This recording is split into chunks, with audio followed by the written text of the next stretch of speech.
Hello everyone, welcome to my first update on my Reefer 450 from Addy Reef. So just quickly going to do a quick rundown on what I've got on the system. As you can see, top left hand corner, I've got the auto feeder on Neptune system. I've got 3 RW15s Gen 4s, which are a beautiful bit of kit. Let's have a quick look. I've got the RW8s at the back by Jabo. Have a quick look at my little aquascape and tell me what you think. Flourishing with life in here, well, fish anyway. A few tangs. There's the big boss right there. You don't accept you ain't coming in. What he does is, I put tangs in, people say you've got to put them all in at once. I haven't. Every single tang I've got in here, and I've got about I think I've got about 5 in here, and I've introduced them separately. And you know, they have a little fight here and there, and then everything's alright. So, you know, like we all say, every tank's different. See there, some acans, some mushrooms, hammers. These are all getting eaten by my butterfly, but at the end of the day, you know, there's nicer corals out. Luffy is coming over to show you him eating there, but maybe not. He got bullied for a bit in the tank, but he's more than happy now. He eats frozen, likes the brine shrimp. Good old boy in, got rid of all my Abtasia. I had a big outbreak of Abtasia. He's in the tank, shied away for a little bit when he got stopped getting bullied. Then he went to town. Not seen any ever since. So, you know, Abtasia X, tried it out. Didn't really work, they just kept him coming back. So I think this is a permanent solution. The problem is, like I say, he's got a taste of my zoas, which he's taken out some really nice zoas. But you know, there's other corals out there, other things to get, other things to see. Got me flipper, good bit of kit. I might have got to go up to the max, I think, because this just ain't getting rid of the algae on the glass. Sometimes I've got to give it a good old scrub, which is a pain in the arse. Never mind. Right, let's have a quick look in the sump. Like I said, this is just a quick update. Right, so you can't really see because it's dirty, but I've got a Victor M1, you can see it right at the back there. It's right at the back. Wicked pump. No complaints there. Absolutely no complaints there. Absolute wicked pump. I've hard plumbed it in. I know you can see the old red tube in there, that's to do all my dosing. Basically what that is just off eBay, just turbo tubing. I think it makes it look a lot nicer. You can see an algae scrubber there, got that from a guy in Norwich in the UK, he builds them on eBay.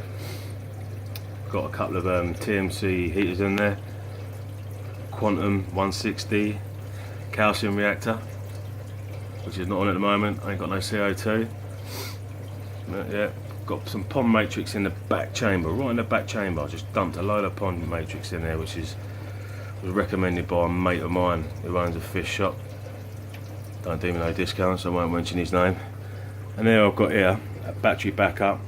I've got running off there one of the heaters. I've got the wave makers on that, and what else? I've got some lighting off that as well. So power goes, we've got heating, keep it nice and warm, which obviously ain't going to go at the top. But what I usually do if it's a big power outage, I'll stick the heater, turn it off and put it up in the main tank. Don't look pretty, but it does the job. Right, let's move on to the equipment cupboard. As you can see, Neptune Apex, the new model, the latest model. Good bit of kit. They say it's Wi-Fi, but I've had lots of trouble. Contacted them about it and had nothing back. So I just went for, you know, I was getting a little repeater. As you can see, the little white box flashing away, green LEDs, and then I've got my Ecotech controller sitting there on a clear shelf. Nice little touch when it's tidy in here, but I've been doing a lot of work in here recently, mucking around, taking plugs out, stuff like that, because as you can see, you've got plug sockets at the back. There's usually a big hole there, big plug sockets in the back, and I've just put them straight onto the mains. I've got electrical background, so not an issue. Got the Jabo doser there, only 3.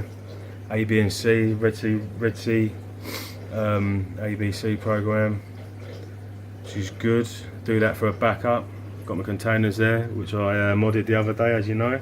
CO2 containers, which usually sit here. This is just a little wine rack thing I just brought, and you know, you take that off the side. Off, usually. I think it looks nice. There you go, that just popped off. That I'll sort it out in a minute. When it's full up CO2, looks quite nice. When it's all there, nice place to put it, and I'll swap them over when I'm finished. Oh, things are popping off. Let's put that back. Yeah, and there's my controller for that.